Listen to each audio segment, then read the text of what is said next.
All right, Tony. Tony, can you hear me? Tony, can you hear me? Can you feel me near? You got me. Thank God. Sorry, we're a little late today, you guys. You should have seen the scramble going on behind. Scrambled eggs has nothing on our scramble from 5 minutes ago. We had doing the show yesterday at Longbridge and then trying to reassemble everything is like asking me to solve like the Copernican theory in the mathematical universe. Like, I'm lost at sea.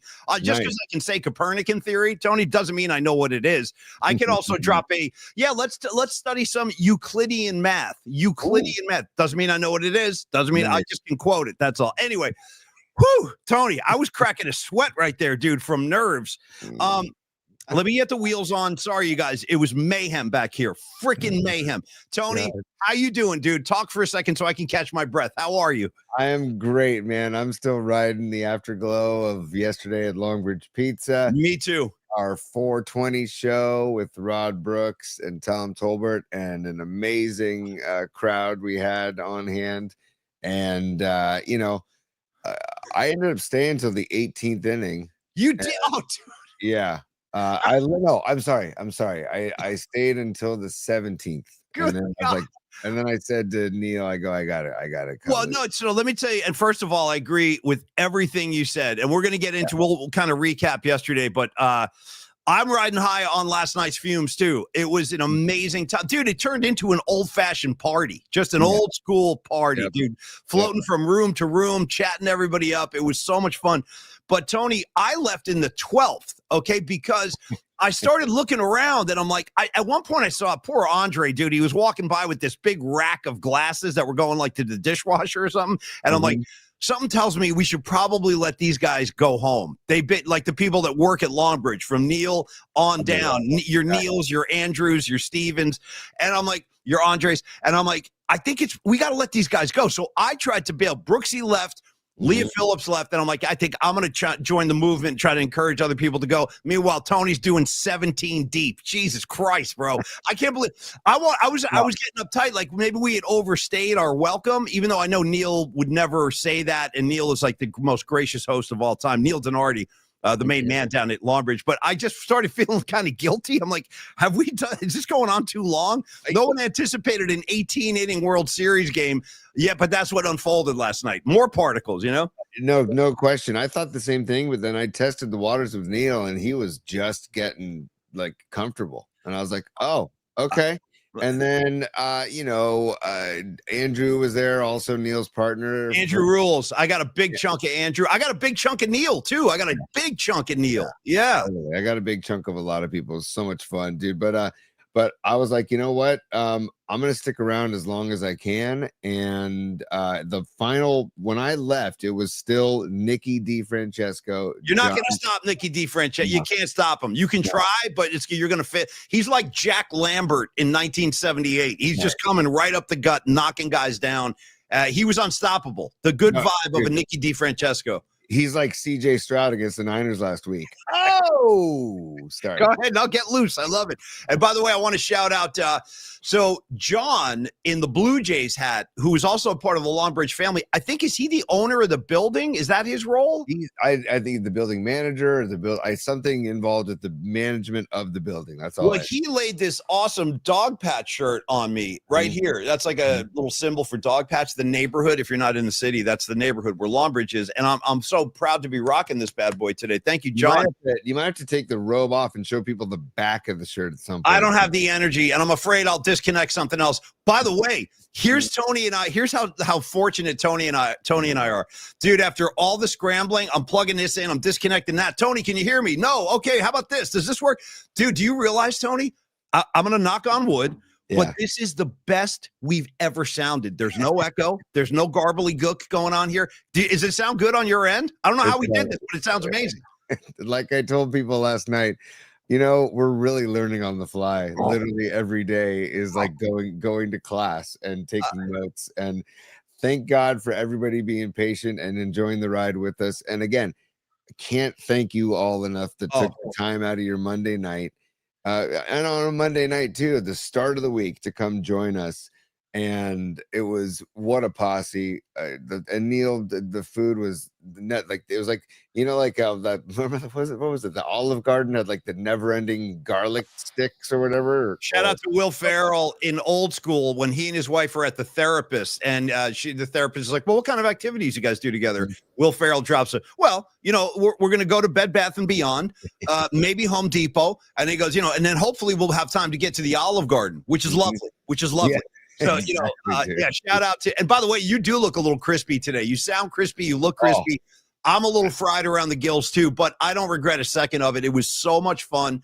I echo everything Tony said. I cannot thank you guys enough. I told Tony at the end of the night, I said, you know, T, without, you know, disparaging anybody else, we have the best damn audience in San Francisco in the Bay. I mean, period, end of story. You guys blow us away. I can't thank you enough. I don't want to get emotional, but you guys were, I mean, these are fun for us. Those kind of events are so much fun for us because we like hanging out with you guys. Like we see you every day.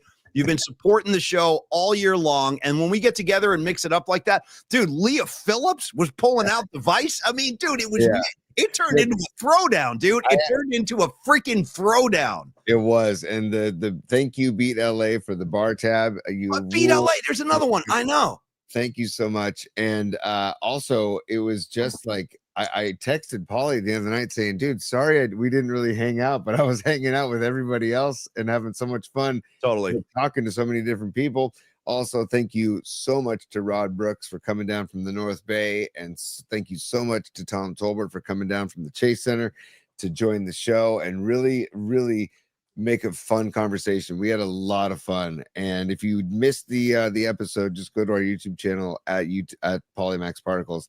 And episode 196, just check out episode 196. By the way, we're closing in on 200, Polly. Oh, there's my man Andrew. He's on the comments line right now. I wonder how he's feeling. So he was one of the last guys standing. In fact, when I got home, sometime around the 17th inning, I got a text from Neil Donardi, and he goes, quote, "Here are the last two soldiers standing."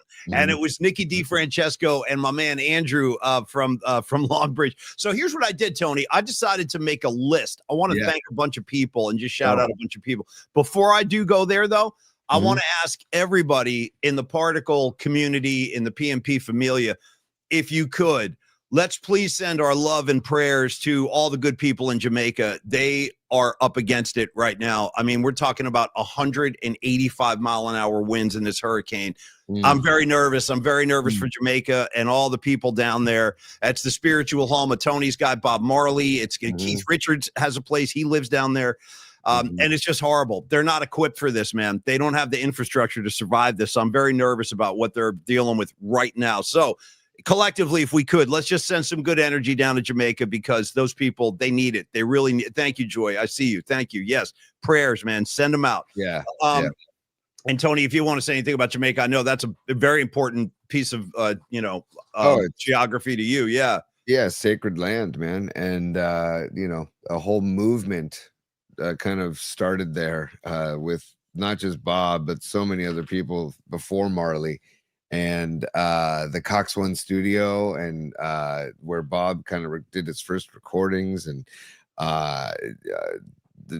it goes. There's a long list of people, and like you said, they're not equipped for it. So no, if we could just, come on, Mother Nature, give us some music, reggae music. I'll tell you what.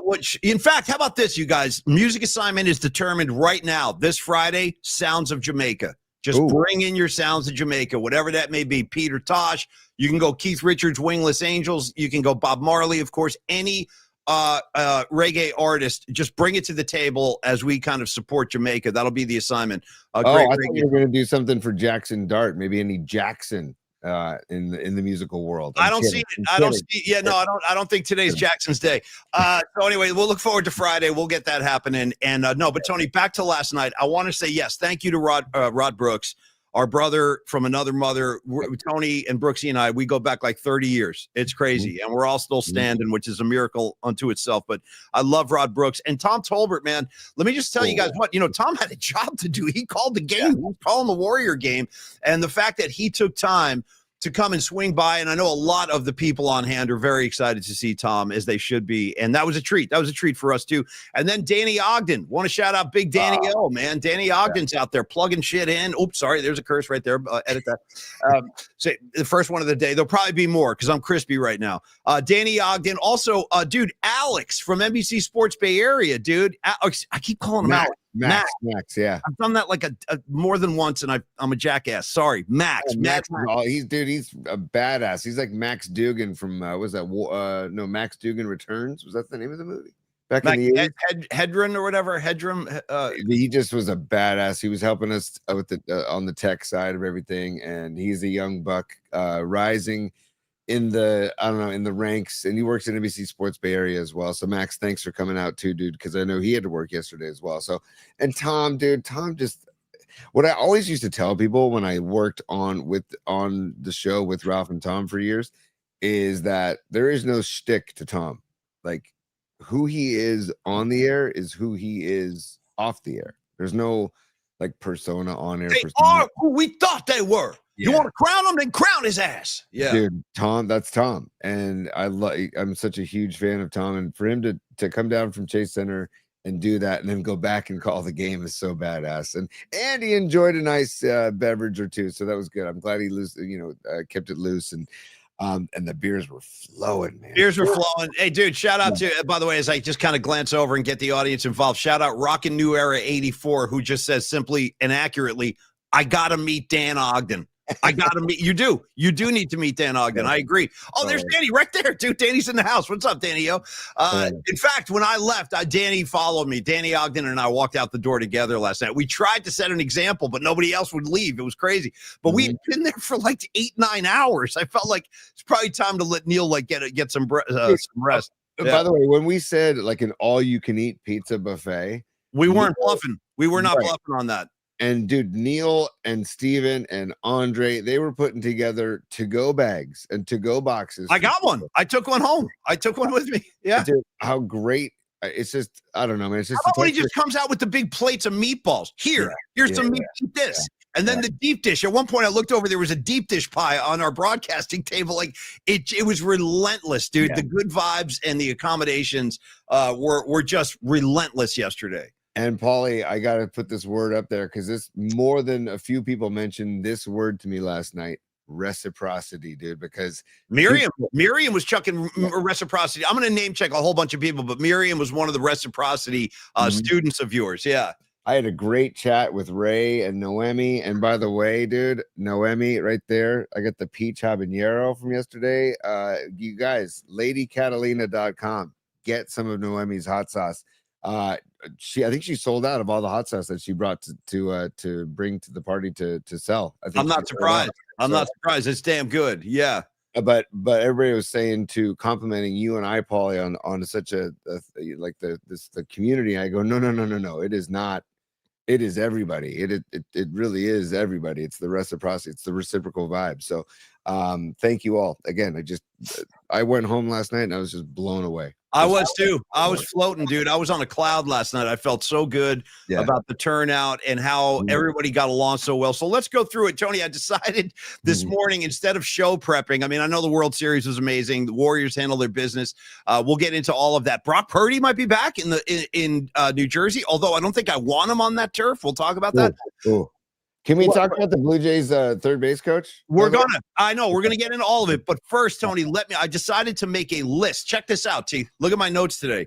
These are all PMPers. I decided because I don't want to leave anybody out. And before I go through this, I just want to say that I do realize, because I took some pictures from up on the broadcast table where I could see the whole room. And I was looking at the shots and I'm like, damn, I didn't get to talk to that guy. I didn't get to talk to that girl. I didn't get to talk to this dude. So there's a few people there that I didn't get to meet, and I apologize for that. Please, by the way, don't be shy about approaching us. If you come out to any of these events, if you want to say hello, come on over. Just say hello. But there were a couple of faces in the back, Tony, that I didn't recognize. But I thank you guys for coming out, and I'm sorry I didn't get a chance to shake your hands. But here are the people I did get to hang out with. And I know, Tony, you can go through your own list too. But let me start with some legends, some Hall of Famers. And of course, she's right there, dude, before the show. Here comes Lily Merchant again. with her crew. Dude, Lily Merchant, I don't know. There's something about Lily Merchant. I'm a big fan of hers. Then the aforementioned Nikki DiFrancesco. You can't stop him. You can only hope to contain him. Yep. Dude, the Hawaiian shirt and the ski cap of a John Joseph. You know what I'm saying, dude? At one point, John Joseph and I started talking vinyl, and he goes, Paulie, I got 60 copies of the same Merciful Fate album. And I go, okay. And then he goes, I also have 60 copies of any given King Diamond. 60. Tony, 60. I was like, I have doubles of a couple of records, but I don't have like double digits of the same album. Yeah. King Diamond, I've seen him. Okay. Respect. I have not. Respect. You know who took me? Buckethead Mark took me. There's another guy. I got a piece of Buckethead last night. He was in the house. Well, yeah, go ahead. Keep going. And then I got a few names. Go ahead. Look at you with the college mug right there. That's kind of stuff we used to drink out of in college, like those little mugs. This is the last time the Niners won the Super Bowl. I've had this mug since then. Oh, that's right. Microplastics. Yeah. Whack them down, buddy. Whack down those microplastics. Yeah. Come on. Yeah. That thing's a health hazard. I'm just throwing it out there. Anyway. Why am I blanking on his name? But like he said in Easy Rider, hey, if we're going, we're going. Let's go. Totally, dude. We don't quote Easy Rider enough. More on that in a sec. By the way, before the show, I told you we were scrambling around trying to get this thing hooked up because I had a lot of problems on my end. And I go, Tony, I said, I forget how this came up, but I said, yeah, I'm going to go see the Springsteen movie today. It's playing over in Fairfax. I'm just going to drive up the street and see it over there, which is, by the way, kind of an underrated theater. You ever seen a flick in that place, T? Yeah, it's badass. Yeah, it's a little hidden gem over there. So anyway, I'm going to go see Bruce after, and Tony goes, oh, good. He goes, I'm going to sleep. I said, okay, I got you. I that's a good decision. I could easily do that. But if I don't see the Bruce movie today, I probably won't see it because the rest of my week is jam-packed. Back to the guest list. So John Joseph with the satchel. You ever notice how he's always got the satchel on, Tony? He's got the satchel going. Then you got Ray Goodman. You got Noemi Catalina. They are two of our favorite people. I had a very long hang and chat with Noemi last night and Ray. They're amazing. You got Humdinger 87, Leah Phillips, who in a lot of ways turned into the life of the party. I'll leave it at that. But she came to play last night, man. She had her pads on. She was equipped. She was ready to go 4 quarters, and she did.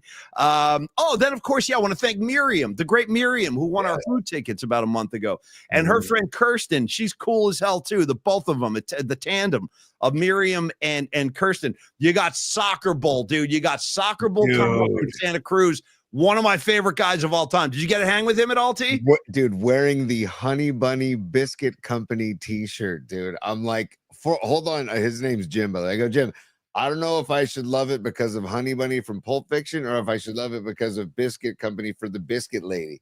And he goes, dude, I wasn't even thinking about Honey Bunny from Pulp Fiction. I was just thinking about the Biscuit Lady. He's like, it's a double whammy. So, Jim, so great to meet you, brother. And rocking the Giants jersey, too. And everybody was really into the World Series, which I really like. The Warriors.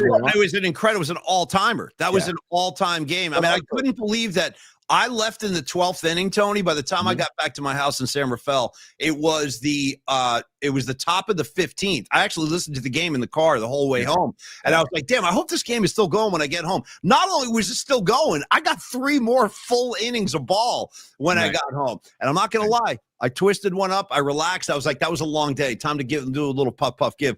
Dude, I had the thought when Freeman went deep. I'm like, God bless it. I stayed up for that. I know it's such an abrupt and harsh ending. And Freddie Freeman is like a really good human being. And it's hard to hate his guts, but I do hate his guts. You know what I mean? As a baseball player. That's how I feel about Mookie Betts. But Freeman, like, he's such a good hitter and also defender. He had a couple of scoops, a couple of digs at first that like kept the closed down innings, right?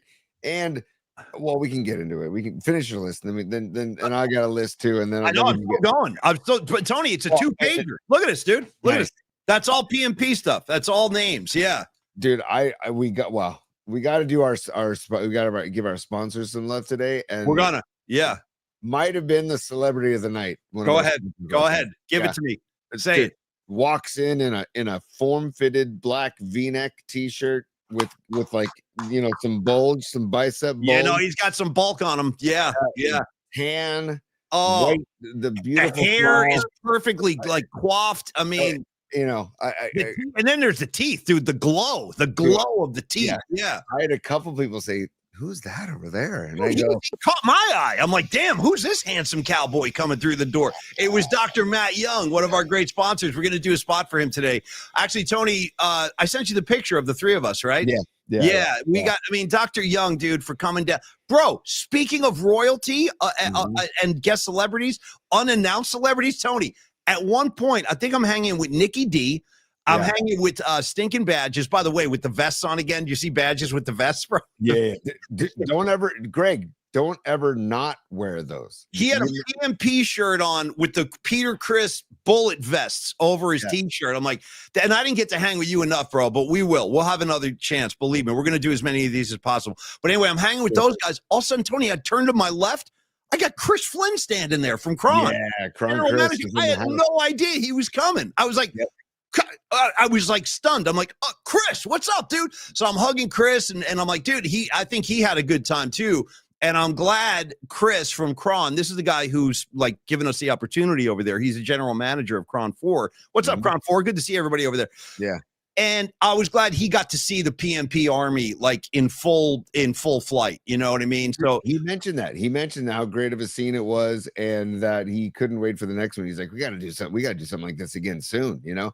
Well, and we got to give Chris the mic next time he comes, because he's got some personality, dude. And I know he does. He really does. He does have. I can tell. I know. But anyway, I was shocked and thrilled to see Chris Flynn. I had no idea he was coming. Did you know he was going to be there? I told him, I invited him last week, and he says, dude, I'm almost positive I can make it, you know, but his schedule is pretty freaking I know, right, dude, running a TV station is no joke. It's a full-time thing. Yeah.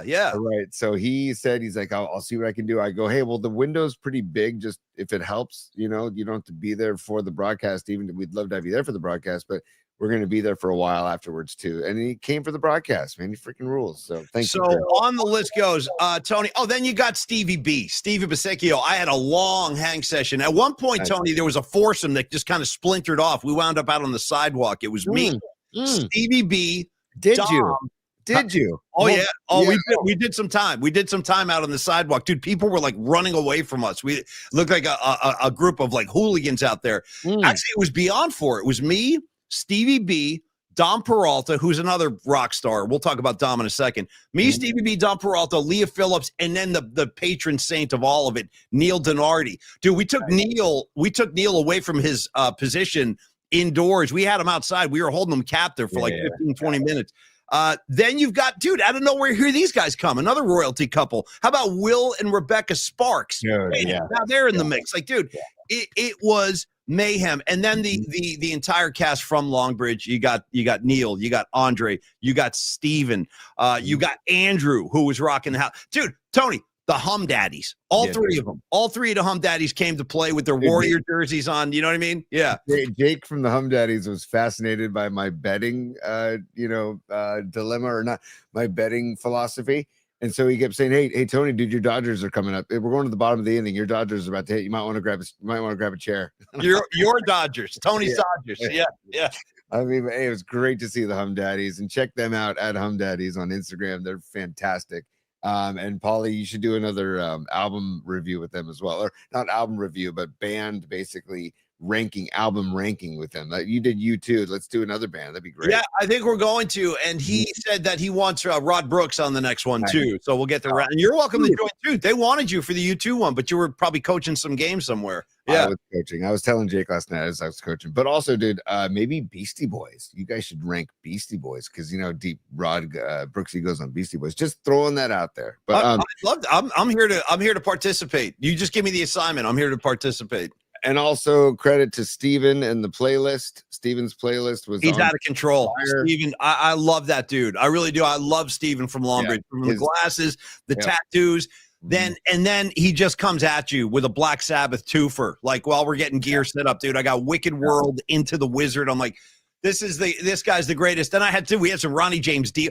And that, dude, how about the decorative touches that Neil do? We had in case you didn't see the show or you missed it yesterday, Neil adorned the stage area with one banner of Kiss, like the first album, and then he had Van Halen on another tapestry kind of flanking the stage, which I thought was really cool. But anyway, I do want to thank Don Peralta also. He's our like jack of all trades. He does everything for us.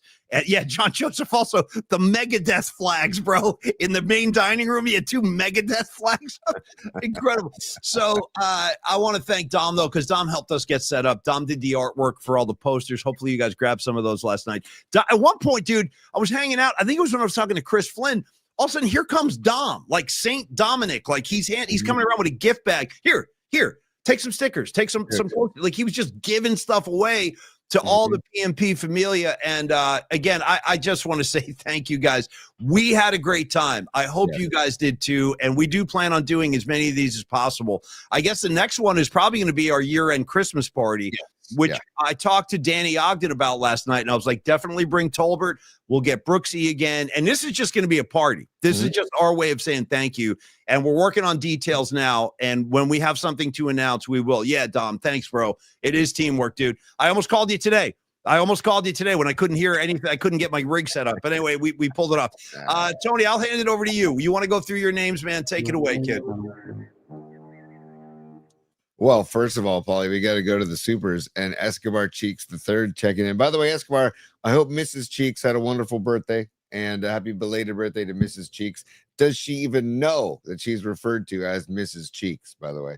That's a question for a later date. Yeah, there you go. There is the inspiration. This is what inspired it, the original. Yeah. That's the inspiration. But hey, Cheeks, he's looking forward to the next one, he says. And yes, we look forward to having you. And by the way, Escobar, we got to talk about the whole drum thing because he says he misses the night flights sometimes because he has band practice and he gets behind the drum kit. Oh, I didn't even know that. I didn't know. Oh, the beautiful. Yeah, so we need to explore that offline and see about getting some sort of PMP Familia jam happening. Well, now I'm thinking about a Grateful Dead style setup where you got 2 drummers with Mickey Hart and Billy Kreutzmann. How about we get Escobar Cheeks, his kit set up, and then right next to him we let Rod Brooks set up. We'll get 2 drummers going, like the Allman Brothers or the Grateful Dead. And we get Buckethead Mark and Ray Goodman on axe. And we get me on bass, and we get you on vocals. It's a pretty good setup, Paulie. We get Shannon Kaler on the harmonica and vocals as well. Yeah, he was one of the only things missing. Also, the only other, Cheeks was missing last night. By the way, Rod Brooks, we discussed Escobar, I think, on the show yesterday. We're talking about Escobar. And Rags was missing, Patty was missing, but I understand we all got lives. You guys all got different things going on. I totally get that, but that's why we'll try to continue to do as many of these as we can. Tony, I see supers coming in, so I'm going to leave you to it. Go ahead, man. Yeah, stand by, Paulie. We've got We Don't Need No Stinking Badges, aka Greg. And Greg, again, please don't ever change the outfit when you come. Now you set an expectation. So, and Greg has a great idea about us doing a show from down where he works and down in the South Bay because he's a sound engineer, Paulie. So we have to tap into the resources for 2026. I think 2026 is going to be a great year for PMP, by the way. He says, ever notice how everyone in the Army is hot? That's freaking awesome, dude. I have noticed. Yes, we have. We definitely have. We do. We got a very attractive audience. I'm not going to deny that. As Dion said long time ago, look good, feel good, play good. Right? Yeah. That's a mantra of PMP right there. And then one of our faves, Patty from Napa, checking in. She said her FOMO was real, by the way. And she also said, so glad you all had fun. Truly the best community. Patty, you and Mikey were missed. You are, Patty, but we love you. And we know, we know you guys are taking a little vacation and stuff. So you guys enjoyed. No problem, Patty. We'll see you at the next one. Yeah. Yep, exactly. So those are the supers for today, Paulie. And I think there's one more, T. I think I see one more up there, or am I wrong? I see. No, I got all 3. All 3. Okay. Yeah. For now, we're good. And again, thank you all for always, contributing with the supers. We're very fortunate in that respect as well. People were Aaron Kask and others were supers yesterday during the show. It's great. I saw Robot Centaur checking in. I knew this. I read this earlier today about Kyle Shanahan saying that Pearsall and Brock are we'll see what happens after Wednesday's practice. We're going to get into that today on the show, Paulie. And then we got to talk World Series as well. But first and foremost, Paulie, I think, can I handle some business, Paulie? We got to handle some business. And one last comment real quick, Tony, and then it's all yours. And it's my man Gravy, who Mark Graves, he's one of our big supporters. He says, hey, give us out-of-state PMP Army recruits a 2 to 3 week buffer for airplane tickets for the Christmas party. Hope to make it. That'd be great. We hope you can too. I know, like, there are some out-of-state people. In fact, dude, we were talking Doug in Japan last night. Doug came up. Well, Arkansas Dave came up because we freaking love you guys. Pine Needle, that was a guy we missed last night. I could use a little PN, a little Pine Needle. We'll get you next time too. But yes, as soon as we're actually, here's the thing. We're not like withholding anything, but we're still trying to nail down the location and the date. We are focused on a particular place. I don't want to announce it yet because if it doesn't happen, I don't want to mislead anybody. But Domi's involved in this too, Dom Peralta. So as soon as we get the info, we'll get it out to everybody. So Tony, take it, man. Also, Neil Donardi, he's involved as well. And so there's a lot of ideas being thrown around. And so I'm going to meet with Neil next week about it. So we're going to keep moving forward. I also love the idea of like a PMP road show, like during spring training or something, or like, so just, because Carlos de la Fuente and I have talked about that. Be like, how about a hang down in Scottsdale? Anyways, just thoughts and ideas for 2026. But Paulie, I also want to thank the Belmont crew of guys that came up from Belmont. That included Buckethead Mark and Kevin Farrell and Brian Townsend, our lone Dodger fan in the room, who took a beating from people. Let me tell you what, that guy rules, dude. First of all, who's with me on this call? I wanted to say this, but it's so obscure. I don't want to scare anybody away. All right. Do you remember? I'm going to say, I know John Joseph is with me on this. Do you remember in 1985, Jimmy Page from Led Zeppelin formed like one of these kind of super groups with Paul Rogers from The Firm, and Paul Rogers from Bad Company. The name of the band was The Firm, and the song was Radioactive. Do you remember Radioactive? Radioactive. But I'm not attracted. Turn me on tonight. I'm radioactive. Dude, what's his name? Brian is a Dodger fan? Brian? Yeah, Brian Townsend, yeah. Brian Townsend looks exactly like the drummer from The Firm. Oh, yeah, I can see that. I'm telling you, look up the video, and he's big, dude. He's a big, tall guy, and he's got muscle, and he's got a shaved head and everything. I'm like, dude, you look like the drummer from The Firm. He's like, The Firm. Anyway, that's Jimmy Page. Dude, he was such a good sport because Brooksy and I broke into a version of Oh, Canada right in his face, like loud. Oh, Canada. We were singing it, and he took it so well. He was the only Dodger fan in the room, and he rolled with it. So, yeah, but cheers to you, Brian. You were awesome about the whole thing, dude. Yeah, the great crew. Aaron DeRue, another guy in that posse. Mike Glover, the gentleman who gave us the Steal Your Sasquatch. He was there last night.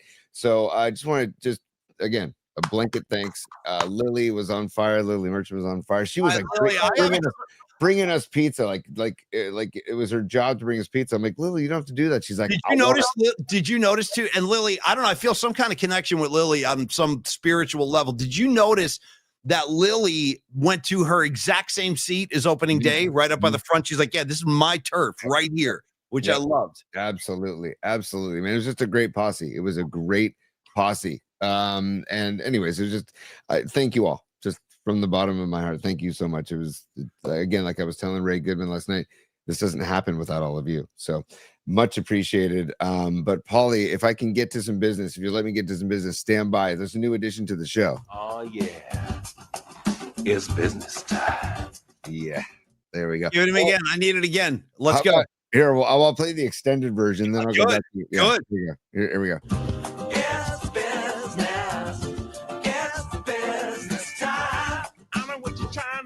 Trying to say it's time for business. It's business time. Ooh. Yeah, bro, I need that as often as possible. It's gonna be business time. Who is that, dude? What is that? That's Flight of the Conchords, man. Phenomenal show, dude. And so that was when he's trying to create the mood with his wife. Hit me again. Again. Well, here's what we'll play more often when we want to talk business. Yeah. It's business time. And then here's the extended version. It's business. It's business time. I know what you're trying to say. You're trying to say it's time for business. It's business time. Ooh. Ooh, dude, I'm all over that S. Great addition, T. Fantastic. Great addition. Right on. By the way, don't let anybody tell you that Tony's not the best producer in the Bay Area and has been for 3 decades. Just chucking that on the pile. Just chucking it on the pile. That's right all. on, man. Well, I was going to take us inside the mouth, Paulie. If we can go into the mouth. Let's go inside. Let's go inside. And we'll get dude, as Humdinger 87, aka Leah Phillips, said, she just put this on the chat. All her comment said was hot ass Dr. Young. Dude, well, I'll give you some. Here he is. Here's hot ass Dr. Young right here. I felt the same way, Leah. I started looking at Dr. Young like, damn. Here is the 3 of us last night. We had a nice little kind of group shot there. Here, hold on. I'll move the mouth for a second. Hang on one sec. I'm trying to make, can you guys see that? Yeah. Anyway, that is hot ass Dr. Young right in the middle. Look at this guy, dude. Yeah, Look how good he looks. He had the V-neck t-shirt going, dude. Like you said, the pecs. He's got the chest going. And his kid is doing really well at SI, by the way. He's really enjoying his St. Ignatius experience, T. I don't know if you got a chance to talk to him about that. We had a long chat. We had a great long chat. Question, how come you're not coaching baseball at SI? I'm not even kidding. Like, why aren't you coaching over there? Like at your school, like being like the guy. I coached baseball there for 5 years, and then, to be honest with you, the parent, that's out of control. I feel you loud and clear. That's why I was the lone wolf at all my kids' games. I was always off to the side. I'm like, I'm not going to be one of those parents. I'm just not going to get involved like that. And I'm sorry you had to deal with that. That's what my dad does. When he comes to my son's baseball games, he goes deep in the outfield. Me and Big Ed, we know that's how you do it. Just don't get just stay off to the side and watch the game. Don't get involved in the nonsense. One of the years I coached SI baseball, this was the freshman team. One of the years we went 21-3, and we won the whole league. We took care of business, and I was still you took care of business. Bring it back. Give me a verse. Yeah, we took care of business. Oh yeah. It's business time. Oh yeah, totally. Oh yeah. All right, keep coming, T. Keep coming. Hold on. It's business. It's business time. I know what you're trying to say. You're trying to say it's time for business. It's business time. I keep thinking about like the Dick in a Box guys or Color Me Bad. Like I could see them doing this, like with the moves and stuff. You know what I mean? In the big suits, like it's business time. I love that, Tony. I freaking love it. It's so good. The whole episode, the business time episode, is fantastic because he's trying to set the mood with his wife, and his wife's like walking around the house with like a basket of like laundry. And he's like, "Ooh, it's business time, baby." Nice. Hey, go ahead, Tom. Go ahead. No, I was just gonna say, and we went 21-3, and I was still getting the passive aggressive emails from parents about my pitch calling, about certain like lineup changes that needed to be made. That's for all the parents out there giving Tony a hard time. My man knows baseball. Leave him alone. He knows what he's doing. And also, email is. I told parents in the team meeting, I'm like, we're not going to do this over email. If you need to talk to me, you're going to call me, or we're going to talk in person. We're not going to do this email thing.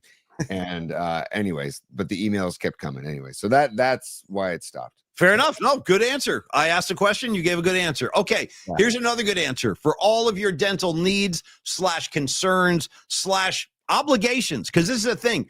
Do you realize, dude, I've learned a lot about dental hygiene and dental care over the years. At one point, I think Dr. Young just casually dropped this. He goes, because I had to get a root canal at one point many years ago, and he did it for me. And I was like, you better bring in the tank for this one. Get me masked up. I want that big nitrous tank right nearby.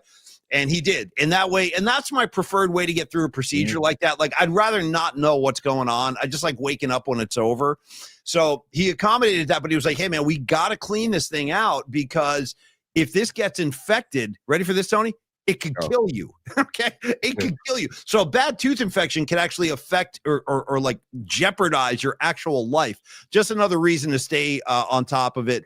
I know a lot of people do neglect it for a long time, but the longer you put it off, the more of a pain in the A it's going to be when you do have to go in, because he's going to have a lot of work that needs to be done for your own good. So let's talk about Dr. Young. You've seen the handsome face.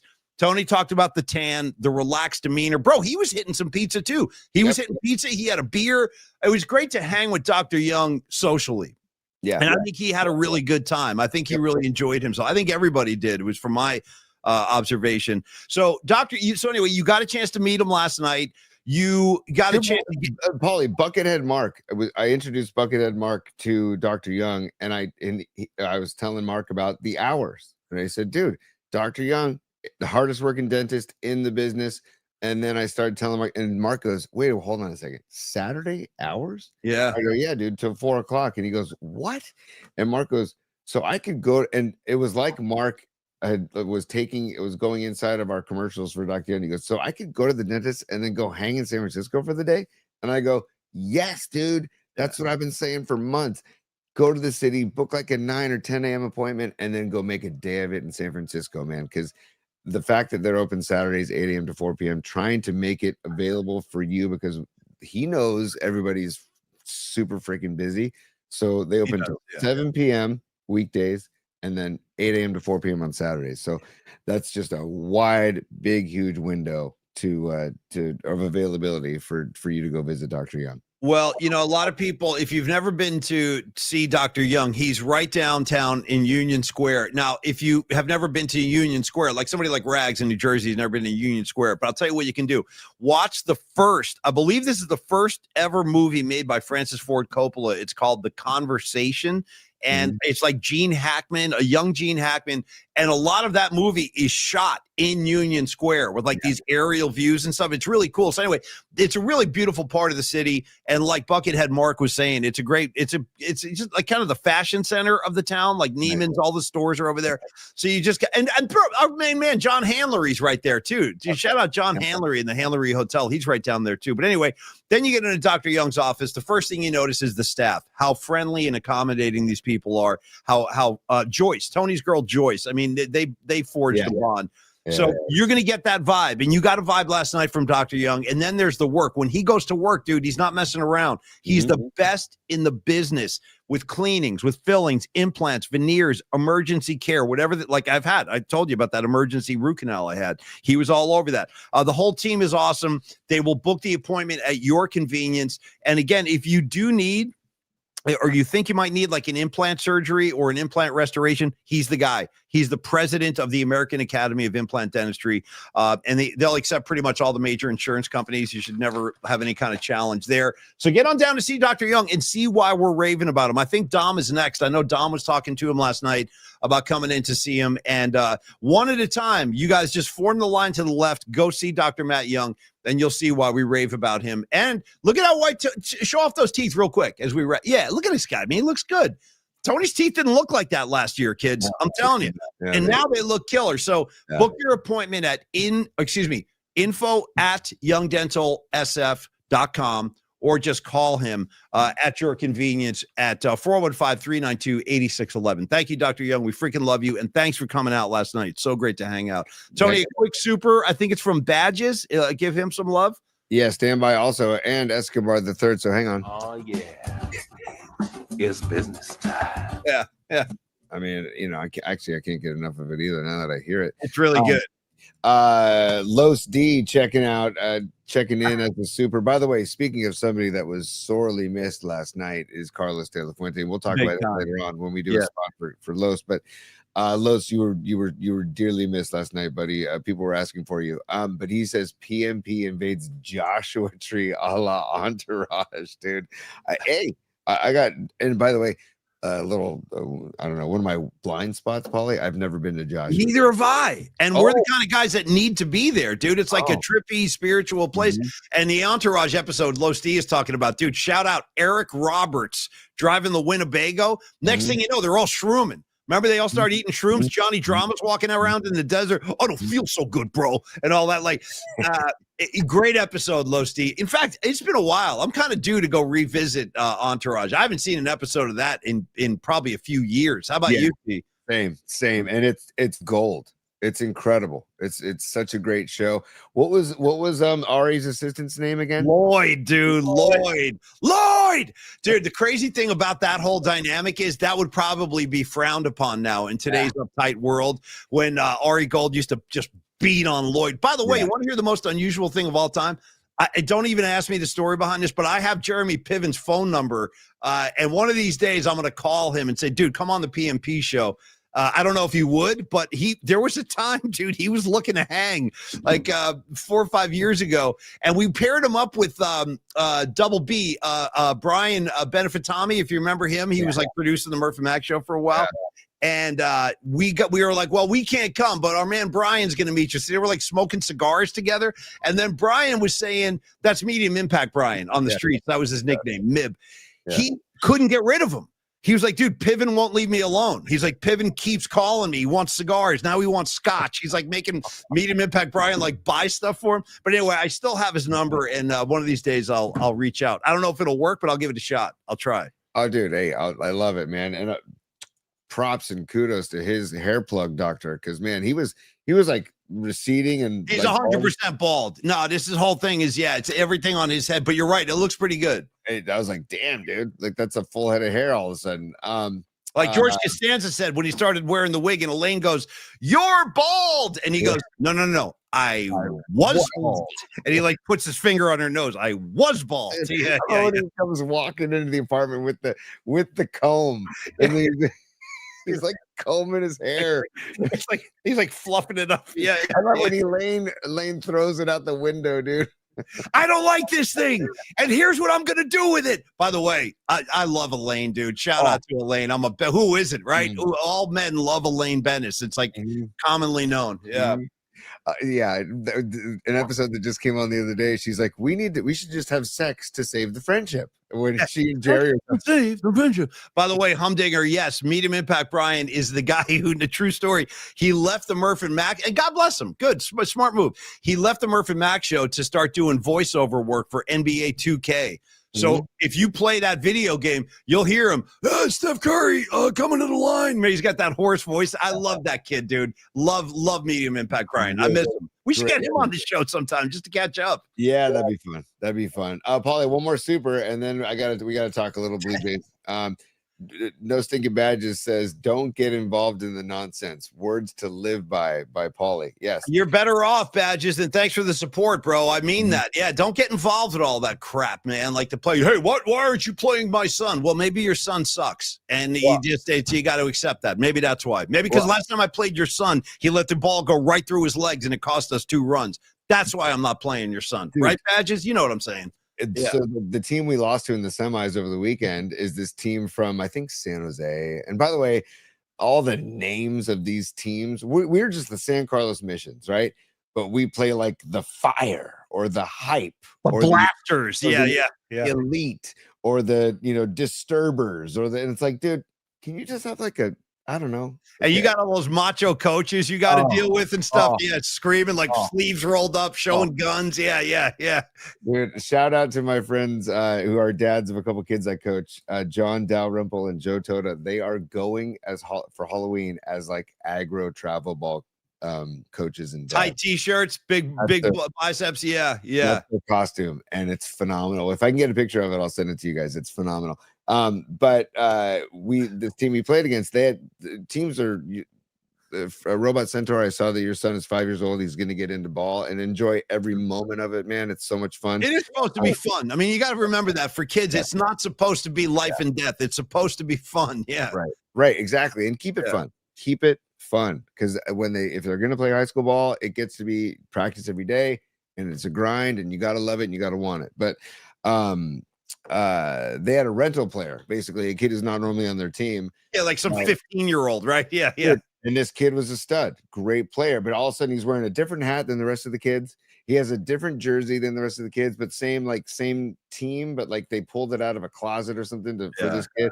Yeah. Anyways, he's playing first and I'm coaching first on offense when we're on offense, and he's slap tagging our kids when our kids are diving back hard, dude. Yeah, no, that can hurt. You can like break a hand or a finger like when you get slap tagged. Yeah. Dude, but he was punching, like almost punching them with his glove. And then a few times he landed on our kids' helmets. And so in between innings, I said to the ump, I go, hey, I know there's no rule against this, but this dude, it's like his thing to just, be a dick bag. Yeah. Sorry. Beep that one out too for Chris. Sorry. Well, yeah, dude. But I'm like, I hope that he hasn't been coached to that, is my point. Because he was just doing that. And then slap him on the head, slap tag him on the head, bro. Yeah. Take him out of the ball game, bro. We're here to win. All that. To the ump's credit, though, because I say, he goes, well, there's no rule against that. I go, I know there's no rule against it, but I'm just talking about player safety. These kids are 11 years old. I said if it becomes a habit, which it's been, because we played this team twice. And he goes, okay, all right, I'll keep an eye out, coach. I'll keep an eye out. I go, okay, that's fine. So anyways, I just hope that he wasn't taught that. I don't even know why I went on that tangent. But Paulie, we didn't do hums and bums yesterday. And so I'm not hums, studs and duds yesterday. Yeah, so yeah. Paulie, can I just give you a dud right out of the gates? Yeah, yeah. And it's third base coach Fabulous for the Toronto Sending Blue Jays. fools, yeah, that are up by 10 steps. Yeah, that was bad. That was bad. Dude, with Vladimir Guerrero coming to the plate, dude. Yeah.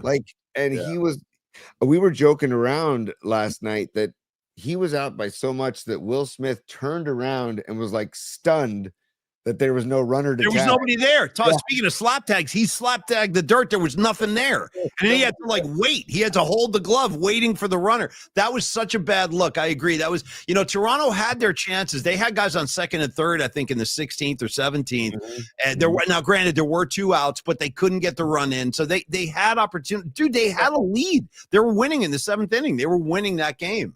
You've got a rookie pitcher. I forget that number 60 for the Dodgers. I'm blanking on his name right now. I don't have the box score up. The guy, Klein? Are you talking about the guy No, Klein? Not Klein. He pissed his ass off, by the way, Klein. How about that performance he gave last night? By the way, the A's released him back in, I think, January. Well, that's A's ball. I mean, yeah, get rid of the good players. We're happy up here in Sacramento. Yeah. Isn't that crazy? Yeah. Anyways, but getting thrown out at third and at home, I don't know. It's just that those two decisions were like the Blue Jays did not deserve to win that game after that stuff, because you're on the road. I get that you got to take chances, but dude, you have a rookie pitcher who might be a little rattled after getting hit hard by Lucas down the line, and then you have Vlad coming up.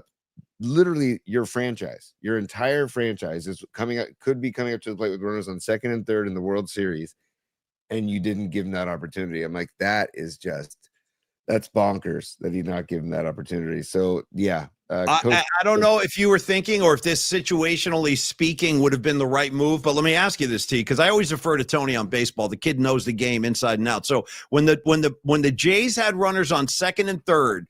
Yeah. And like I said, it's kind of blurry, but I think it was 16th or 17th with 2 outs.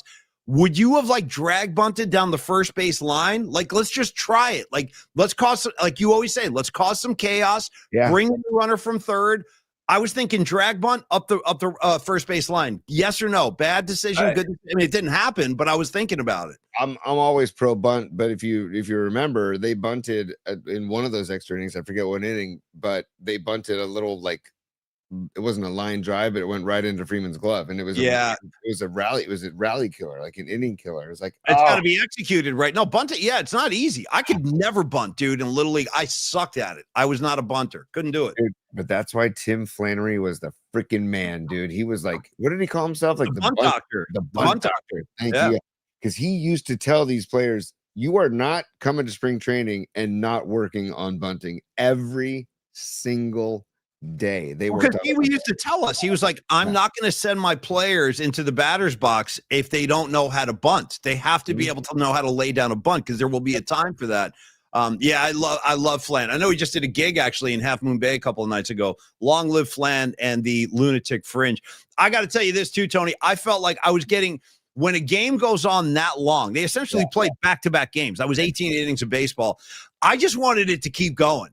And I kept thinking about New York and Boston, like the East Coast. I'm like, so let me get this straight. It's like 2:30 in the morning back there, and they're still playing this game. I just wanted it to keep going. So I was kind of bummed when Freeman hit the bomb for a variety of reasons. But the primary one was I just wanted more baseball. I really got wrapped up in that game, man. It's funny too. Will Smith went deep to the wall, and I think he thought it was out. He did a little bat flip.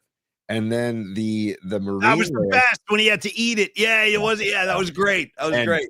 To be honest with you, if there's a Dodger that I truly, truly do like and enjoy is Will Smith, because he doesn't chirp. He's not flashy.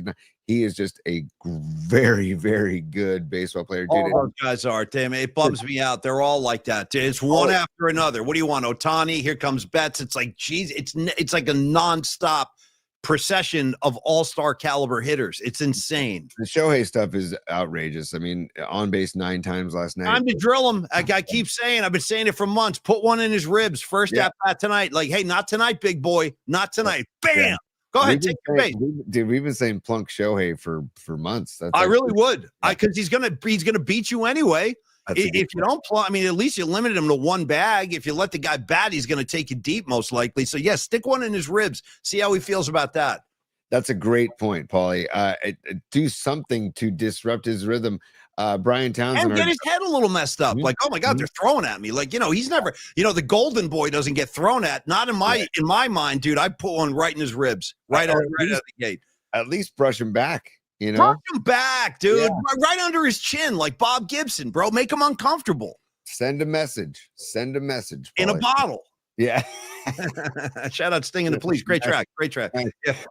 Sending out an dude. A year has gone since I wrote my note. You know what I mean? Yeah. It's a great track, dude. Great track. But I think after Shohei's second home run yesterday, Brian Townsend came up to me, our lone Dodger fan at Longbridge Pizza yesterday for our roundtable, Warriors, Niners. What a good dude he was, dude. I can't say enough about Brian, like coming in, flying the colors and being the only guy in San Francisco. Takes balls. It really does. I kind of supported him, actually. 100%. 100%. And like I said, I love Brian, but, everybody has their faults, right?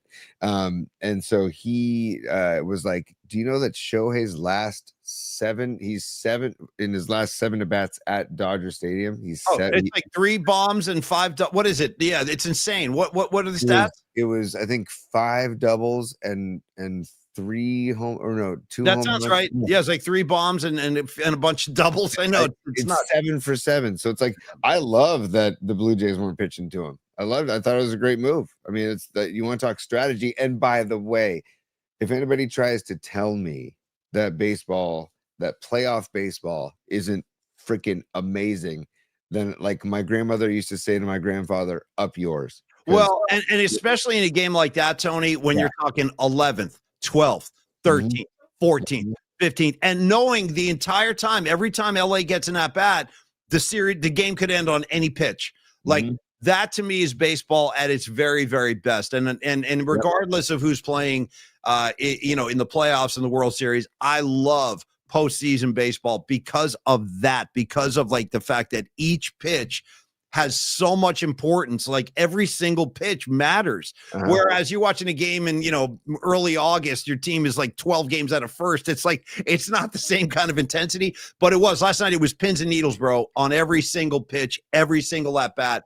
And I felt like Toronto was going to find a way. I was like, Vladdy, we just need one swing, kid. Give me that big swing. Let's just send these clowns home. Do you think the fact that they lost that game now presents like an instant? Because a lot of people are saying that there's no way they can come back from that, but I don't agree. How do you feel about that? I feel like it's easy to go into that, mindset, but I feel like this is a very, very good team and a very well coached team, except for third base coaching when you have Vladimir Guerrero coming up. I think that they're gonna. I mean, it is hard to rise up after that, but I think both teams are going to come in gassed. It's going to be interesting to see how long of a leash they have on Shohei tonight, because the bullpen. I mean, I'm assuming they're going to let him go as long as he can, because it could be his last start of the year, and the bullpen is. Yeah, totally. Text. By the way, Woody L checking in, and Woody says, it's also great about postseason baseball is the fact that there's no ghost runner. They're just playing the game. If the Hum Daddies were saying that. Jake was saying that last night too. Like, how great is it to watch a World Series game without having to contend with that nonsense? Because that game would have been over like in the 10th inning, probably, if there was a ghost runner last night. Well, it's not baseball. It's not baseball. It's gimmicky horse-s. Yeah, we say the tush push is in football. Well, this putting a runner on second base isn't baseball. And see what you get when you don't do that. You get a classic like that people will talk about for the rest of time. I mean, people still talk about Brandon Belt's home run against the Nationals in the playoffs, like as one of the most epic games ever. Right? Oh, great. No question. And by the way, when you drop a see what you get, I got to shout out the film The Warriors and that really bottom of the barrel street gang called The Orphans. Those guys are standing around like in ripped t-shirts. And the guy's like, you see what you get when you mess with the orphans. Like, and it's like that tall, skinny guy, his teeth are all made. He needs to go see Dr. Young, the leader of the orphans. Definitely needs to see. But anyway, he's like, you see what you get when you mess with the orphans. Yeah, the orphans, bro. That if you and I were going to gang up, we'd be members of the orphans. 100%. Yeah. Totally. Yeah. Get Rags on the orphans too. Rags and I have been honorary members of the orphans for years. And I'm going to be a total jerk here, but I'm just going to be a jerk for a second. And first of all, I couldn't have been rooting harder against Clayton Kershaw. Oh, F him, dude. You know what, dude? You want to talk mess about the gay community? You're talking mess about me. Okay. Yeah, exactly. I don't want to hear it. I don't want to hear about how great a guy he is. Dude, if you got to make like a comment about your hatred for the gay community, go F yourself. Seriously, go F yourself. But he didn't just make a comment. He took the time to I know what he did. Yeah. I know. But seriously, I'm going to hold my hat. I'm going to take the time to write. Okay, by the way, can I get a pen that everybody can see what's written? F them. So you got a problem with Freddie Mercury? You know what I'm saying? Yeah. You got a problem with the Castro? You got a problem with me. I ride with the Castro. I stand with the Castro. I do. 100%. Completely. Yeah. I'm just like, so ever since that, I'm like, dude, whatever, dude. And also, when I say I'm going to be a jerk, dude, I look like Kershaw could have used the man's ear or the bro. He's got a big belly, you know what I mean? And now he's jumping around. You got one guy out, jackass, one guy. And then Roberts is like, I better get his fat ass out of there. And he made him face one batter. That was it. Dude, I know. And he got out of the jam, though. I couldn't believe it. They swung at whoever that was. Was it Schneider? Tommy Peralta saying it as well as anybody could. You got a problem with Rob Halford, buddy? Nice. You got a problem with Judith? You got a problem with Hell Bent for Leather? I don't think so. I know I don't. You know what I mean? Hell no, dude. I almost dropped an F-bomb right there. I know. That's what happens. F Kershaw. And it also wasn't just like a spur of the moment comment. It was a premeditated, I'm going to write this on my all-star hat. Because I got to tell the world. Right. I got to tell the world about what a dick I am. You know what I mean? Exactly. Yeah. So I think all of us rooting against him there. But we'll see what happens, dude. I mean, if there's a team in MLB this year that I think could bounce back, is this Blue Jays team. I don't think, that's why I agree, Tony. And I was watching ESPN this morning, like, boy, I don't know if the Blue Jays can come back from this. I'm like, I think if there's any team that can come back from this, like Tony just said, it's the Toronto Blue Jays, man. It was such a slog and such a marathon. It was one of those games that just kind of worked itself out with Freddie Freeman. But by the way, did you see Yamamoto warming up? Yep. Like in the 17th, I'm like, damn, they're bringing this dude in. But that's the kind of night it was. And they had run out of arms. So I actually kind of wanted to see Yamamoto just to see what he had, because he was so amazing throwing that complete game the other night in Toronto. I'm like, can he get up 2 days later and start playing? How hard would that be, for real, for a guy who just threw a complete game to get up 2 days later and pitch in another World Series game? It's very difficult, but it goes to show you, like, that's a different mindset when you're in the World Series and you're trying to get that, that title. You got nothing to save yourself for. Right. It's today. It's right now. You got to win this game. Yeah. And I remember Smoltz, by the way. I just go to the church of Smoltz. He's such a great commentator, man. Smoltz rules. Can I just direct you over to John Joseph's comment real quick? Last thing on this. If you stand against the metal god Rob Halford, you get my knife, dude. You get my knife. He's got like little knife images. I feel you, John. Don't kill anybody, but I feel you. You know what I mean? I need you in the PNP community. I don't want to be bailing your ass out of jail. But point taken, literally and figuratively. Okay, Tony, let us do some love for Los D. Carlos De La Fuente. He was missed last night, like Tony said, but we'll see him soon. He'll be in town next week when we have the vision benefit we're doing up in Mill Valley with Dom, and I know Los is going to come hang for that too. So we look forward to seeing you next week. We did miss you last night. In the meantime, when it comes to in fact, you know what I'm going to do, Tony? Let me read you a couple of other reviews I pulled down, because I like letting other people tell the story of Los D as well. But I was going to say, just to set the table. Well, and while you're looking that up, Paulie, let me just say real quick. Today is October 28th. There are 2 more days left of that rate drop of 90 points that dropped. The incentive rate drop.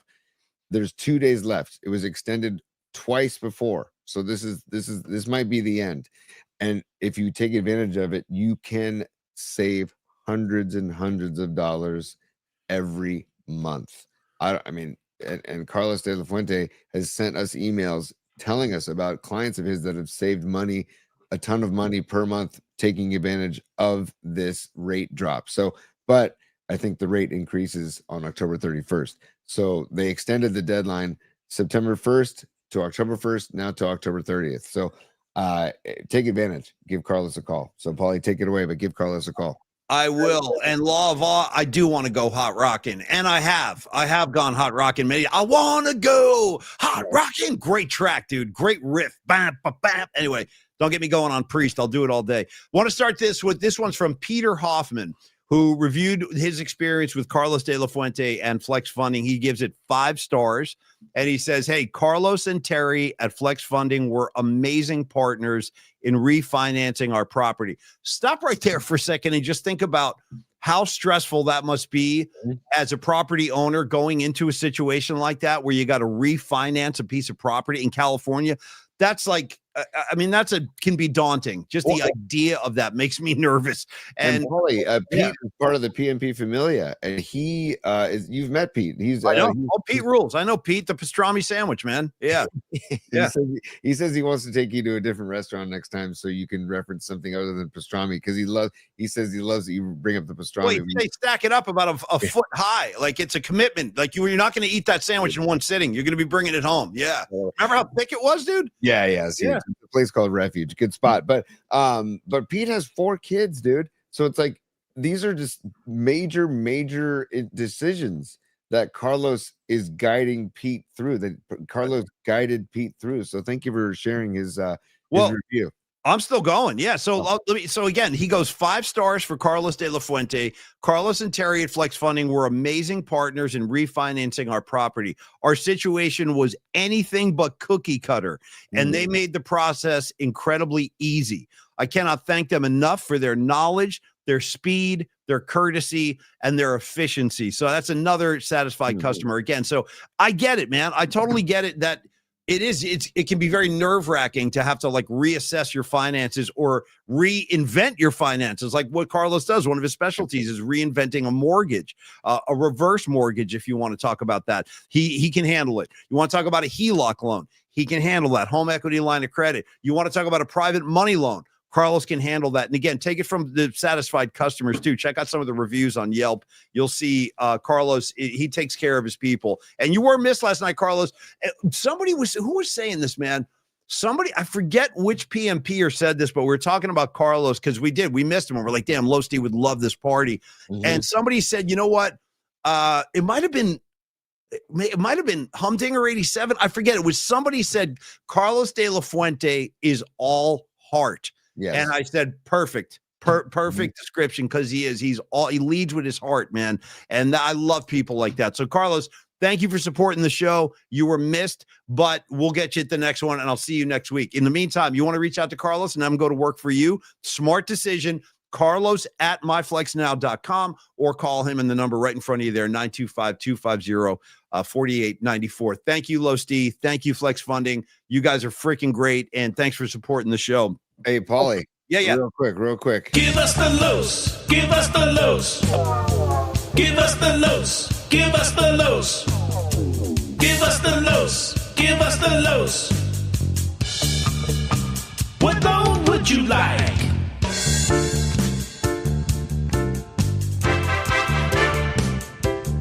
Totally. Yeah. Give us a loose. Give us the loose. Yeah. Wow. Hells yeah. Talk about another guy who was sorely missed last night is Shank, NorCal Refrigeration and HVAC. I could have used some Shank. I'm not going to lie. I get it, though. People have other things going on. I totally get that. But I could have used a hit. I could have used a hit of some Shank. We did get to hang out with him at Metallica, right? He was one of the Metallica winners. Yeah, that was great. And thank you for all the musical contributions. Tomorrow night we'll do Tony One Glove for the night flight. In fact, I could use I know it's kind of out of its normal spot, but any chance I get a Tekashi on the way out just for my head? Oh, dude. I mean, Yeah, I could use one. I could use some Tekashi. Okay, stand by. Nice. I'm letting David fade out here real quick. Here we go.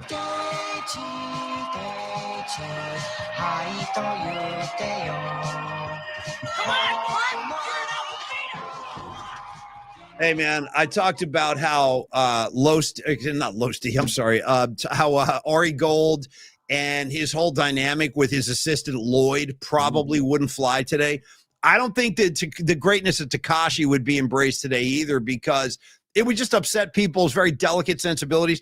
I stand with Tekashi for life, dude. For freaking life, dude. Yeah. Pan down and all of it, like all of Tekashi's movements. Eating cereal, you know what I mean? Watching the videos. Yeah. It's like salad, right? It's like salad, dude. It's like salad, dude. When they're running the red hot and the jock strap, liquid heat on the football players' jock straps. Tongs, dude, tongs. They're moving the jock straps with tongs. Yeah. He's like, oh, it's like salad. Yeah, a little bit. Anyway, I think I might just need to add Goodman to the soundboard.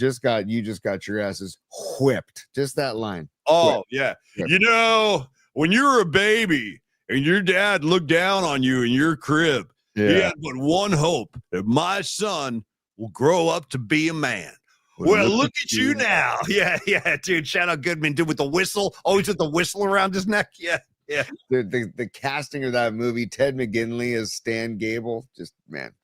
Right on down. What about Betty Childs? You know what I mean? Like all of them. Yeah. It's just that.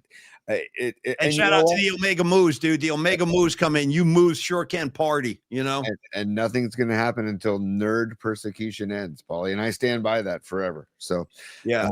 But we joke, but we do mean it, honestly. I stand with the lambs, dude, the tri-lambs. By the way, Tony, I don't know how you're going to react to this. You're probably going to want to beat my A on this one. And I've told you this before, and it still stands. And it's nothing. It's not personal, but I've never seen Nerds 2. Never seen it. Oh, Nerds in Paradise, right? Yeah, never seen it. I know they're on the beach or something. I don't know. I never saw it. It's okay. It's not. And aren't you missing Gilbert? Or it's like one of the main guys is not in that. Yeah, I forget. But I remember there's James Hong is in it as like the burp, like guru to Booger. And like it's it's fine. It's fun. It's nowhere near the original. There's no what's the leader of who was the guy who says, "Hey guys, Wonder Joints"? That's not Booger. Not Booger. No, Booger says it to one of the chapter presidents or whatever, the guy like the chaperone. Yeah. Yes, from the all black fraternity, like the all black fraternity, those guys forget. And there were tri-lambs too, I think. They were like the leaders of the tri-lamb like chapters of the country. Yeah. Exactly. Paulie, really, really quickly, I also wanted to just tip my cap to Moses Moody and Pajemski last night. We didn't talk a lot of dubs. Kaminga too had a great game last night. Yeah, I think he led the team in scoring last night. Kaminga, I think he had 25. Yeah, that's right. Actually, you're right. And then Jimmy Butler too. And dude, like the Warriors are playing good ball again. The Horford sat and like Tolbert told us yesterday, he's going to do a lot of load management, and that's fine. But man, if they can utilize their depth, and then the older guys can stay healthy, this team can make a run, dude. Well, and also I think that Steph Curry is probably the happiest guy in that locker room because it's not required that he score 25, 30 a night anymore. I think Steph had 16 last night. He was not the leading, and that's got to be a huge relief for him that some of these other guys can do some heavy lifting. And like you said, the fact that it's the younger dudes stepping up, Pajemski, Kaminga, like Moses Moody, that bodes very well for this season. I think the Warriors are going to have a really good year. Knocking on wood, as long as everybody stays healthy and can be on the floor come playoff time, I think this team can do some damage. I really do. From what I've seen so far, they're 3-1. they kind of let go of the reins on that Portland game, which is again a back-to-back. That was a night after they had to go into a street fight with Denver. So I have a very good feeling about this Warrior team this year. And last thing, and then we'll wrap the show, Tony. Yeah, I know you got to get to sleep, and I'm going to go see the Springsteen movie. But no, for real, I feel I could easily do the same. But if I don't see Bruce today, I'm not going to see it because I'm too busy this week. So, the Niners, real quick on the. I actually this might be an unpopular take, but I'm throwing it out there. I don't want Brock Purdy to return on that turf in the Meadowlands. Too many guys have gotten hurt significantly on that turf. There's something wrong. I'm telling you, it's a crappy surface they have there in the Meadowlands. That's where Nick Bosa went down. I'm forgetting the name of the stud. There was a Giants had one of their own go down earlier in the year. Help me out. Who was it? Malik Neighbors? Yes, thank you. Malik Neighbors. He went down. So we've seen it too many times. I would rather Brock Purdy come back after the Giant game. I think they could beat the Giants without Brock being out there. That's just my own take. Might not be popular. How do you feel about that, Tony? About the idea of Brock Purdy coming back on that surface? I totally see your point, right? Because they're home against the Rams next week, and at least he'd be back on natural grass. But that's going to be a tough matchup against the Rams. It's going to be almost. I mean, beating the Rams twice in the same year. That might be too much to ask. Yeah, and traveling cross country, maybe he like if you just declare he's not going to play, then he doesn't have to travel cross country, and he can continue to get the toe better, right? Just completely focus on going to the training room every day and working that out instead of the turf toe thing. Talking to Brent Jones about it, talking to Tolbert about it, talking to other people about it. This thing could linger all season. If it's this bad. I mean, Brent Jones said he had it for 2 weeks and it was a mild case, and he said it was awful.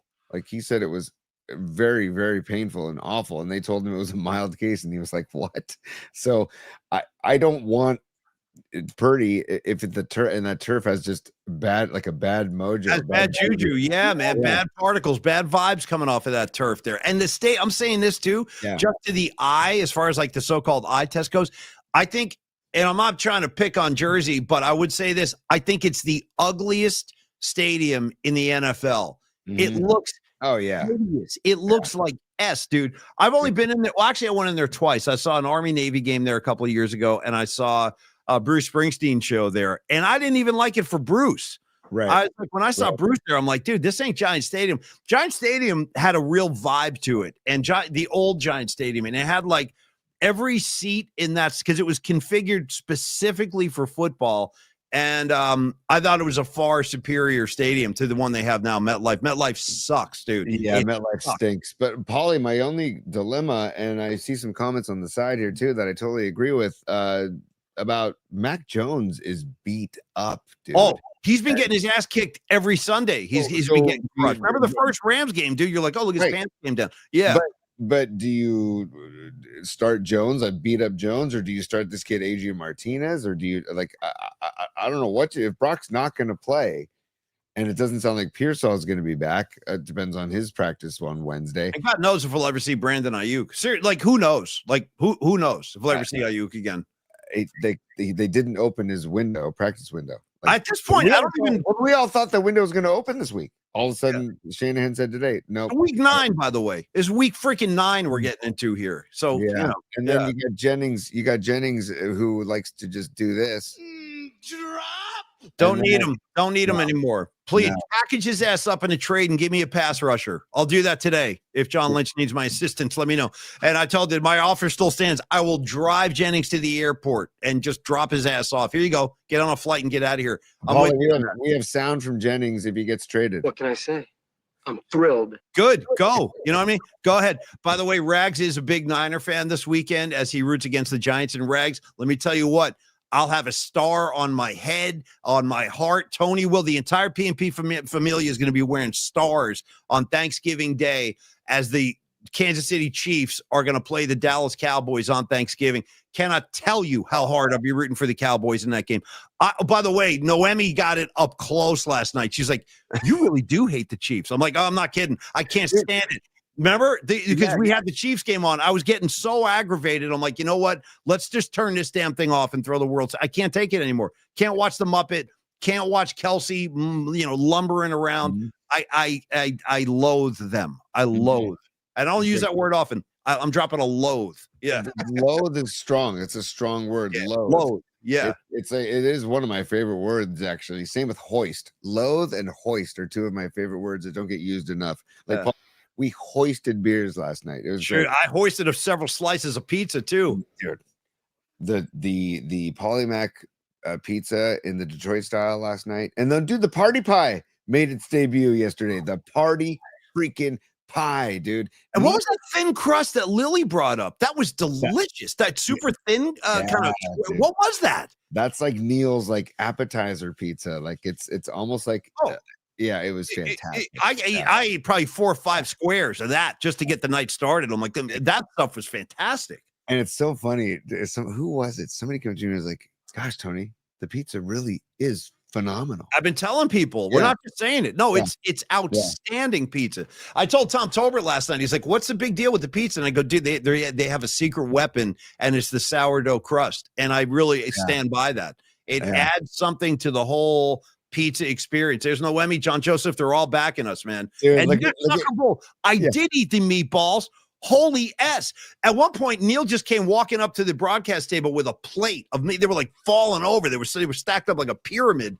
And he was like, here, eat some meatballs. I was like, okay, done. I will. And they're outstanding. Outstanding. I think I had 5, Soccer Bowl says. And dude, you know who walked out of there with a nice to-go bag of meatballs was Dr. Matt Young, dude. He knew where the party was at. We sent him home with a box of meatballs. See? Yeah. It's great. It's great. But the party pie, look for it on the menu at Longbridge, because it's a fantastic addition to their incredible menu. But don't forget the smack stack. Well, we can talk about it tomorrow night, but the smack stacks on Tuesdays and the chopped cheese on Tuesdays. I could use one of those right now. I bring it right into the Bruce movie with me. Totally. Chopped cheese. Just sit there and nail that while I watch Bruce. Yeah. Are you going solo to the Bruce? Yeah, as I should. Yeah, I don't need to mess around. I don't need company. When it's Springsteen, I get locked in. It's a one-on-one thing. Stevie Bisecchio, great hanging out with you last night. He goes, the food, the people, the music. He goes, it was an embarrassment of riches. And it was. It was an embarrassment of riches. I agree, Stevie B. And great hanging with you, dude. He also says the hot and honey was revelatory. The hot and honey pizza, Paulie, is dynamite. It's got the copa on it. It's got honey. I like me some copa. I know you don't eat the deli meats and stuff, but how do you feel? Copa's money, you got to admit. Copa was my favorite cured Italian meat. I'm a prosciutto guy. I put prosciutto on the top, but copa's right behind it. I would go copa, then prosciutto. Okay. Well, we can flop on my end, but either way, it's a win-win. Yeah.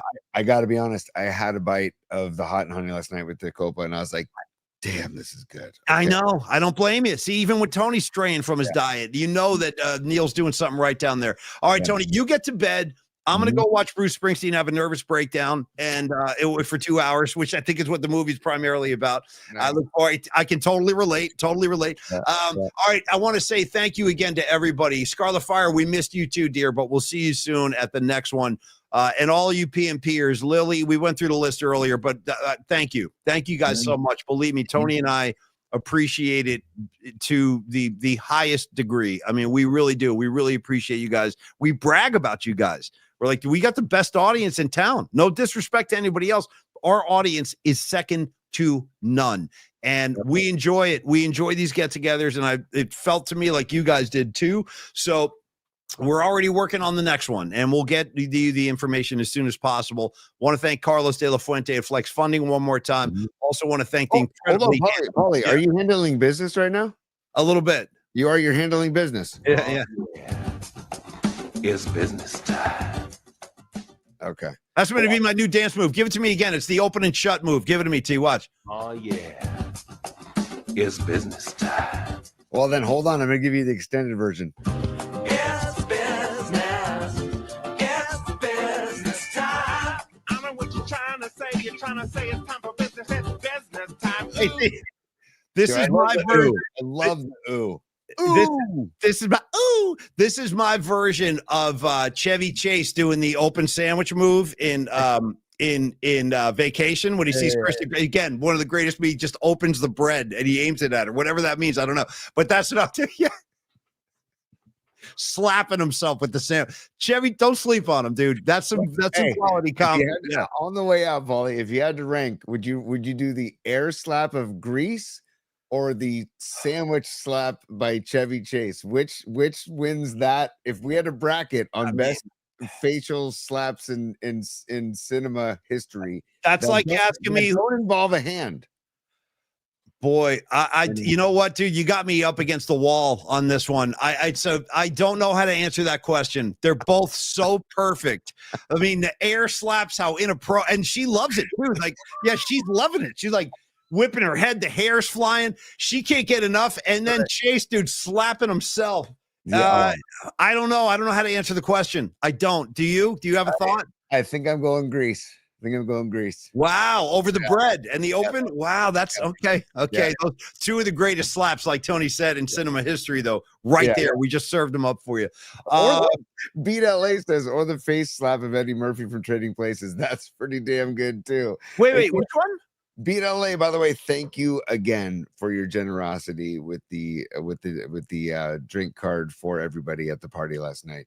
That was so kind and generous of you, and just to think of us in that way and think of the Familia that way. That was so nice of you. And so thank you very much, Beat LA. So I just wanted to get that out there too. What's the Eddie Murphy slap? Sorry, real quick. What help me refresh my memory. Here, let me try. Well, I mean, hold on. Okay, while you pull it up, I'll throw another great slap on the pile. And this is one of my favorite movies of all time, is the Pope of Greenwich Village. Like near the end of the movie, Mickey Rourke is basically breaking up with Daryl Hannah. Daryl Hannah, she pulls back and slaps Rourke so freaking hard twice, just like bam, bam. And Rourke is just like, oh, he's getting tagged. Those are some serious slaps too. I've been slapped a couple times. I've been slapped. I got slapped at a prom once. I got slapped right in the face. Anyway, Tony, go ahead. Let me see the slap of Eddie Murphy because I don't remember it. I know. I'm looking for it.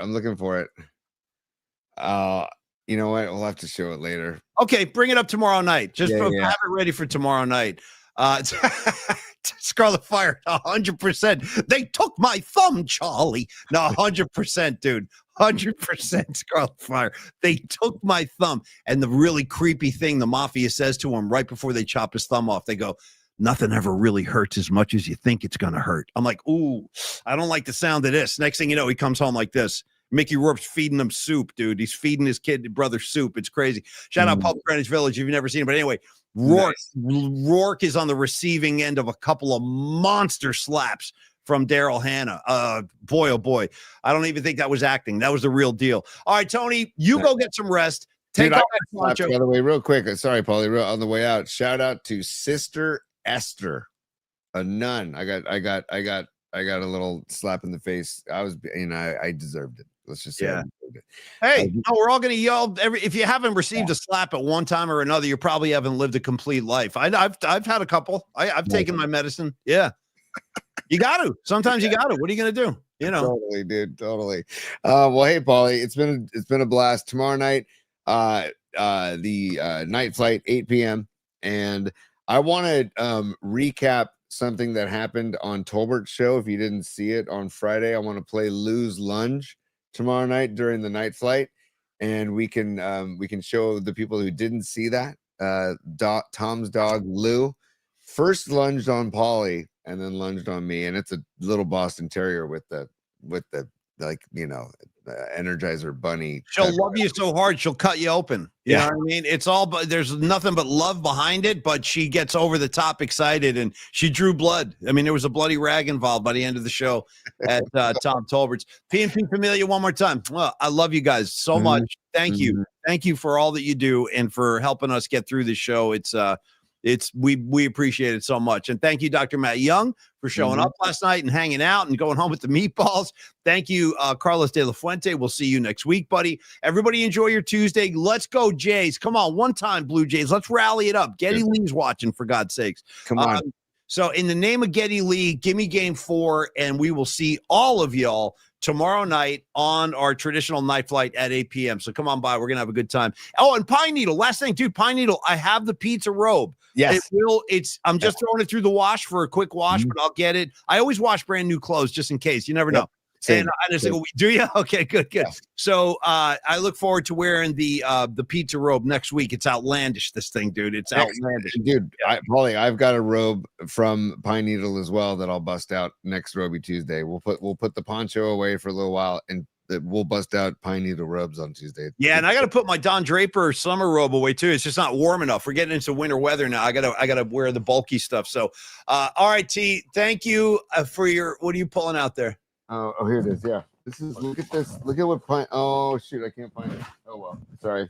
I apologize. There's always tomorrow, and there's next Roby Tuesday, like you said. Yeah.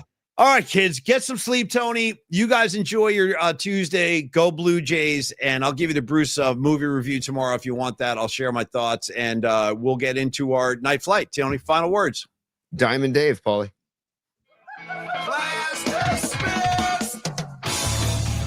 Yeah, that a boy. Crossfade yourself right to bed, Tony. And we'll see you tomorrow night on the night flight, y'all. On that note, too, don't forget we're on Cron 4 Plus, on the Cron 4 Plus app, on Roku, Amazon Fire Stick, and Apple TV. And you can watch it on demand, video on demand, anytime you like, or you can check it out every night at 11:30 on the Cron 4 Plus app. We love being a part of the Cron 4 Plus family. So thank you to Cron Chris and everybody over there. Just wanted to get that in before we say goodbye, Paulie. All right, y'all. Perfect. See you tomorrow night for our night flight. Enjoy your Tuesday. Go Jays. See you tomorrow, y'all. Go Blue Jays.